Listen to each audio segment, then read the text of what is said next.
So hello everyone, good morning সবাইকে। আজকে সকালের শুরুটা তোমরা লোকেই শুরু করলাম। ঘুম থেকে উঠিয়ে দেখি এত সুন্দর একটা ওয়েদার, না বৃষ্টি হইতেছে না রুদ্র, মানে এত একটা সুন্দর ওয়েদার। তো যাই হোক, এইদিকে ছেলের ঘুমের মধ্যেই আমি ছেলের নিয়ে নিচে যাইতেছি। যেহেতু আমার রুমটা উপরে, তো ছেলের একা দেখা যাইত নাই, তাহলে ছেলের ঘুমের মধ্যেই নিচে নিয়ে যেতেছি।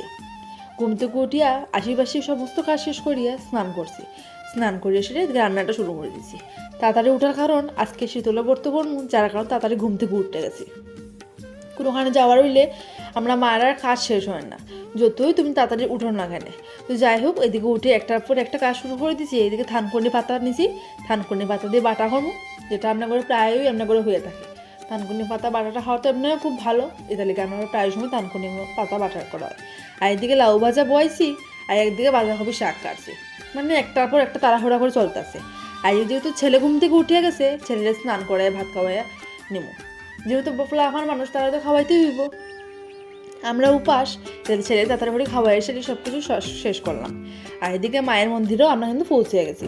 তাড়াতাড়ি করে একটার পর একটা শেষ করিয়েছি, কোনো রকম ছেলেরা খাওয়াই টাওয়াই তাড়াতাড়ি করে গেছি মন্দিরে, যেহেতু পূজার টাইম আছে, অঞ্জলি নেওয়া আছে এদিকে। তো আজকের মতো আমার টাটা।